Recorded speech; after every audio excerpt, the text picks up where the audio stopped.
Ya, terima kasih sudah hadir di sesi Zoom malam ini. Mohon maaf, ada keterlambatan. Kita mulai aja. Sudah terlihat share screen saya? Sudah, Pak. Sudah, Pak. Sudah ya? Nah, nih judulnya ketidakpastian nih. Wah, seru nih. Jadi, apakah ada ketidakpastian dalam sebuah dunia IT? Apakah ada ketidakpastian di sistem? Nah, ini kita akan bahas nanti. Nah, ini sesuatu yang tidak pasti ya enggak apa ya, abu-abu mungkin ya, gray. Jadi nggak putih, nggak hitam, nggak kuning, nggak merah, tapi punya warna. Nah, ketidakpastian.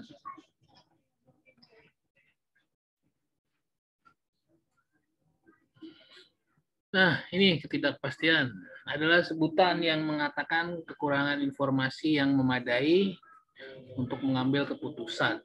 Nah, jadi kalau pacar kalian nggak pasti, dia tuh kurang informasi berarti itu. Mau ngambil keputusannya ya atau tidak atau iya, wah. Jadi entah nyari informasinya kurang atau dapat informasinya memang kurang gitu, atau kurang nyari informasi. Nah, seperti itu. Jadi menjadi sulit untuk mengambil suatu keputusan. Misalkan kalian ke kampus atau kerja deh, kita ambil sampelnya kerja. Nah, dalam mengambil suatu keputusan, wah, saya harus berangkat kerja pagi ini. Nah, itu berdasarkan informasi juga. Contohnya apa? Cuaca. Contohnya lain. Kesehatan misalkan. Terus apalagi? Mood mungkin ya, mood. Wah, saya nggak mood kerja Pak hari ini Pak. Wah, siapa tahu ada yang seperti itu. Saya moodnya istirahat. Wah, udah ini ya, udah sukses dong. Nah, jadi contoh seperti itu ya. Misalkan cuaca. Hujan nggak nih? Banjir nggak? Atau ada angin ribut nggak? Atau cerah-cerah aja? Nah, jika misalkan informasinya lengkap, misalkan hujan, oke, hujan nggak masalah. Tapi tidak ada banjir, tidak ada angin ribut, dan lain-lain. Maka mungkin kalian akan jalan.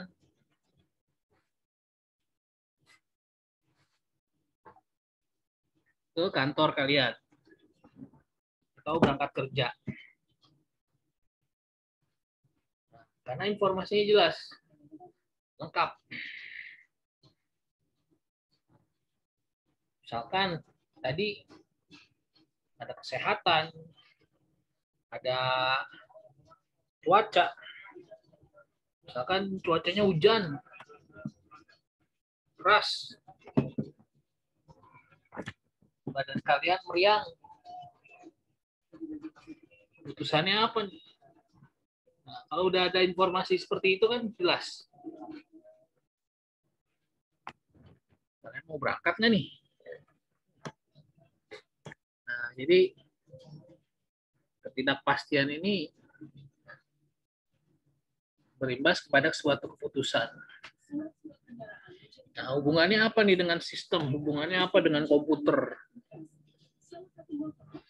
Dalam suatu flowchart itu cuma ada yes or no.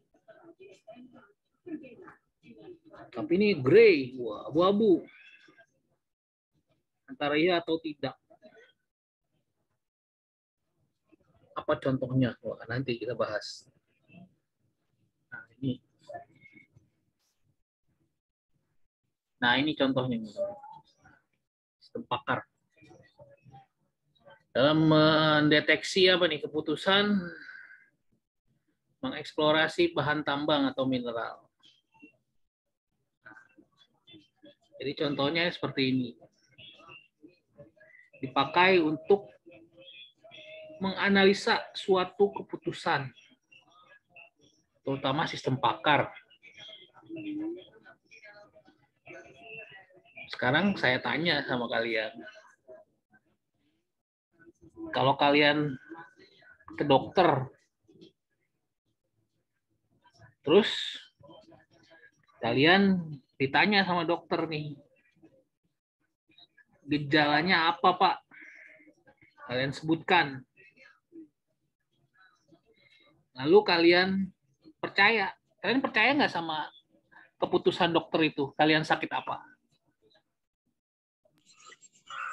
Percaya, Pak. Kenapa? Alasannya apa? Karena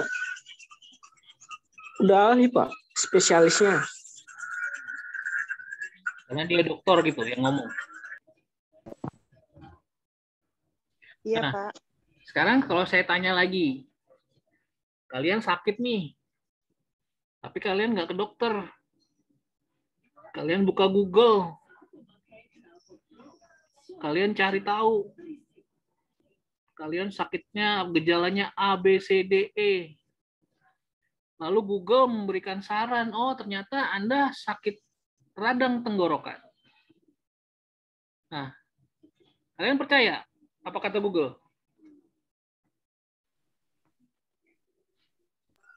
Ragu, Pak. Ragu.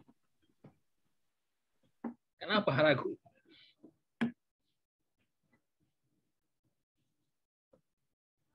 Karena dia bukan dokter. Iya, Pak, bukan ahlinya. Bukan ahlinya gitu. Google loh ini. Masih dibikin bilang bukan ahli gitu ya. Ya, jadi itu contoh sederhana ya dalam suatu ketidakpastian di sebuah sistem. Dalam membuat sistem, terutama di sini sistem pakar ya dicontohkan. Dia mengambil data A, B, C, D, E, F, G, H, I, J, lalu diambillah suatu keputusan. Oh, ternyata bahan tambang mineral di sini adalah emas. Karena komposisinya sekian, sekian, sekian. Nah, itu contoh sederhana. Sama halnya, nah ini yang paling ekstrim nih kalau saya bilang. Kenapa saya bilang ekstrim? Ketika kalian membuat sistem pakar yang menganalisa seseorang itu ganteng atau cantik, bisa nggak kira-kira sistem pakar itu terwujud, terbuat gitu? Jadi, bisa nggak?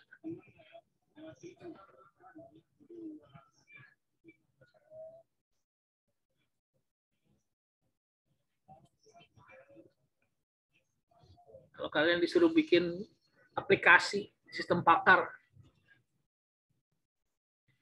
judulnya menganalisa manusia ganteng dan cantik, kira-kira bisa nggak program itu jalan?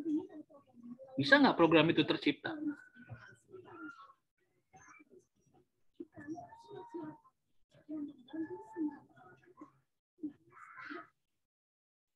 Beni apa nih? Marsudir. Ya Pak. Nah, menurut kamu gimana Ben? Bisa Pak. Apa? Bisa. Kenapa bisa?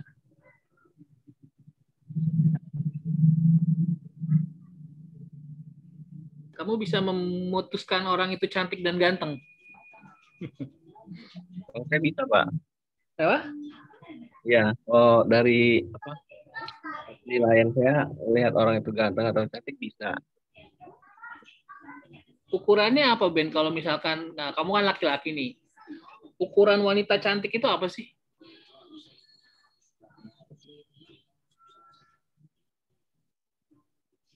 Tergantung selera sih, Pak. Apa? Tergantung selera. Oh, tergantung selera gitu. Jadi mungkin nggak program ini tercipta ya? Kalau mungkin tercipta mungkin lah gitu. Tapi analisanya bagaimana tuh, Ben? Aduh, kurang tahu, Pak. Hah? Kurang tahu, Pak. Kurang tahu ya. Gitu. Iya. Nah, Intan Fahira tuh.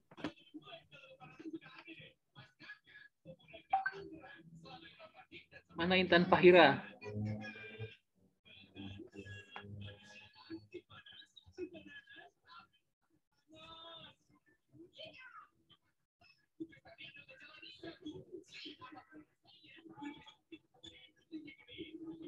Tiara Intan. Iya, Pak. Nah, kalau menurut kamu ukuran laki-laki ganteng itu gimana di sistem?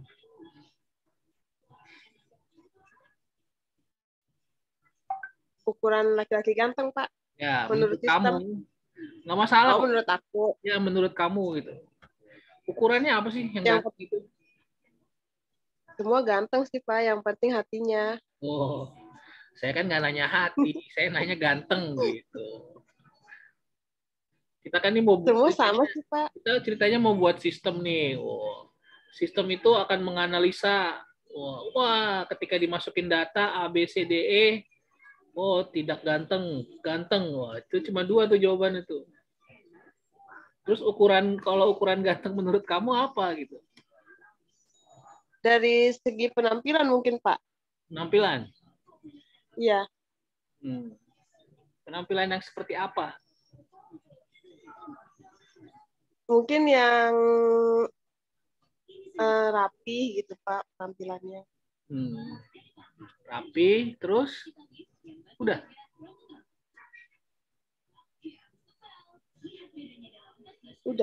Udah. Jadi cuma rapi ukurannya. Dari segi apa? Physically? Dari segi fisik yang baik mungkin, Pak. Baik, Kak. Baik itu ya itu non fisik itu, tapi nggak apa-apa. Nah, yang sopan. Sopan. Oke. Nah, itu contoh sederhana ya. Sopan dalam tutur bahasa. Tutur bahasa. Terus pacar kamu berarti begitu dong? Ya. Enggak juga sih, Pak. Oh, enggak juga ya. Nah, itu namanya ketidakpastian ya dalam sistem. Kita contohin sistem nih. Ini saya sambungkan ke dunia nyata. Nah, jadi saya punya apa ya? Ini cerita sedikit. Dan itu diwujudkan gitu. Maksud saya diwujudkan nih Fazi. Jadi dulu saya pernah ngebimbing mahasiswa S1. Bukan ngebimbing lah. Mahasiswa bimbingan saya, dan dia punya penelitian. Nah, ini agak ekstrim gitu. Ekstrimnya dalam arti kata ini apa? Dia membuat aplikasi yang bisa menghitung, kebayang ya, menghitung garis bawahi amal baik dan amal buruk manusia gitu. Waduh, ini orang hebat nih kalau saya bilang. Pikirannya jauh. Kenapa saya bilang gitu? Karena udah ada malaikat kanan kiri nih gitu. Ternyata mau dibikinin aplikasi tuh malaikat ya. Gitu. Terus ceritanya bersambung lagi, saya akhirnya konsultasi kan gitu sama para kiai lah gitu. Ini bagaimana nih kalau sesuatu hal yang nggak pasti ini dibikinin aplikasi gitu. Ya banyak bilang ya nggak, menolak lah, janganlah cari penelitian yang gampang, nggak aneh-aneh katanya. Akhirnya saya reject gitu, saya tolak karena terlalu aneh gitu. Karena bagaimana cara mengukurnya gitu. Tadi sama seperti yang teman kalian bilang, definisi ganteng itu bagaimana gitu. Ya sama tadi, Bagaimana dia membuat aplikasi yang mencatat perbuatan baik dan perbuatan buruk manusia. Nah, udah tugasnya Rocket dan Atit itu. Jadi kita nggak usah bikinin mereka aplikasi gitu ya. Ternyata tapi beberapa tahun kemudian yang saya surprise itu ya, saya baca di Facebook ternyata ada yang membuat aplikasinya. Saya lihat, saya selidiki, ternyata bukan dia orangnya yang gitu. Saya pikir mahasiswa saya nih mewujudkan impiannya dulu. Ternyata saya lihat bukan orang lain gitu. Wah, saya bilang nih, ternyata idenya banyak yang dipakai juga, saya bilang gitu. Nah, ini ketidakpastian ya dalam sebuah sistem. Kita nggak bisa mengukur, tapi kita bisa menganalisa. Nah, jadi dengan menganalisa itu akan mengambil suatu kesimpulan berdasarkan tadi informasi-informasi. Nah, ada yang bilang tadi ganteng itu sopan, terus rapi, apa tadi ya dan lain-lain lah. Nah, itu definisi dari ganteng. Tapi ya lain halnya dengan misalkan dengan orang lain, misalkan gadis A dengan gadis laki-laki perempuan A dengan perempuan B. Ya mungkin definisi gantengnya itu beda gitu. Kita kan nggak pernah tahu. Taste orang, selera orang kan masing-masing ya. Ada yang saya suka yang biasa, saya suka yang jilbab, saya nggak suka yang jilbab, saya suka dan lain-lain. Nah itu ketidakpastian. Bagaimana ketidakpastian itu dibuatkan sistem. Nah ini kita pelajarin di sekarang. Ini banyak ini kalau kalian mau apa namanya?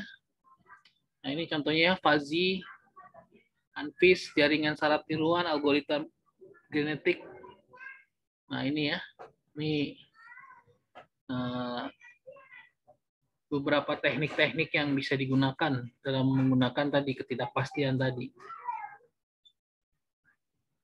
Nah ini fuzzy ya.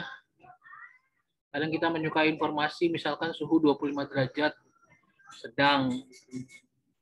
Nah ini 25 derajat sedangnya ini sedang di mana nih gitu ya? Maksudnya sedang tuh kalau kalian Eropa 10 derajat itu udah panas, itu udah hangat gitu ya. Tapi kalau di Asia 10 derajat itu dingin gitu. Nah, jadi itu masih dianggap ketidakpastian. Nah, ini contohnya fuzzy nih.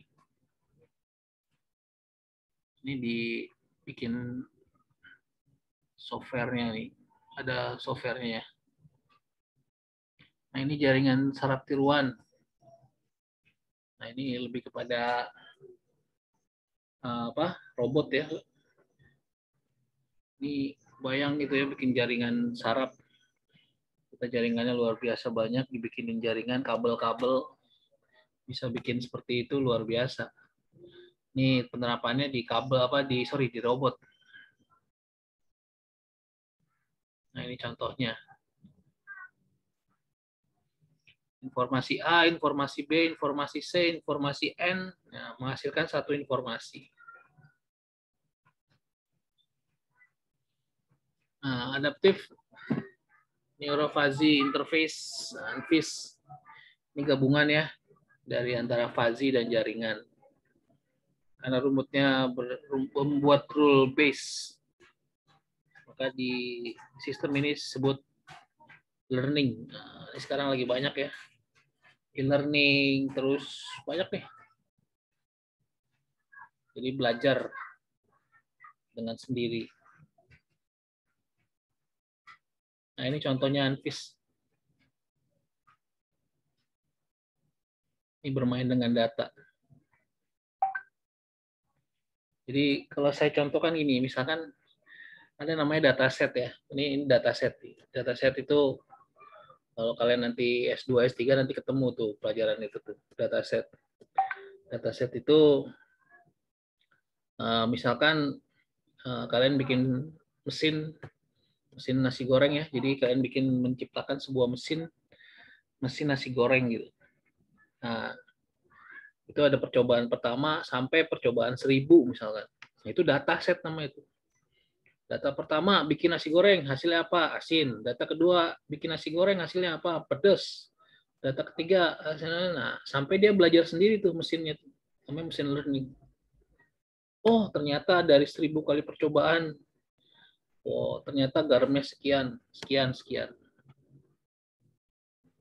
Jadi seperti itu.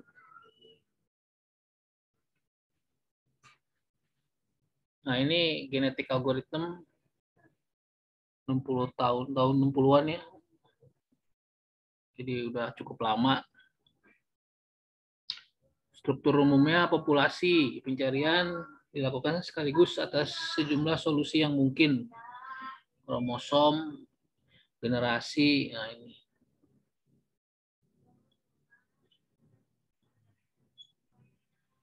Nah, jadi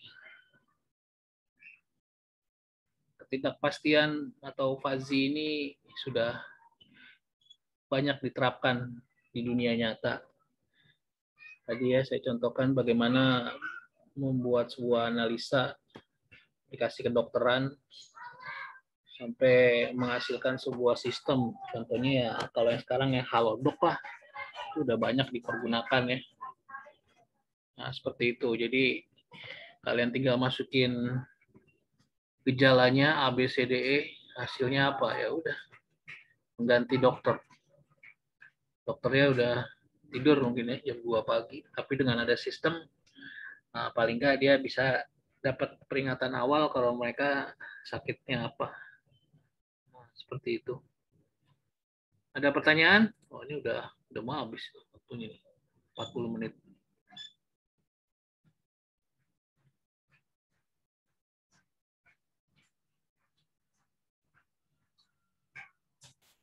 Nggak ada?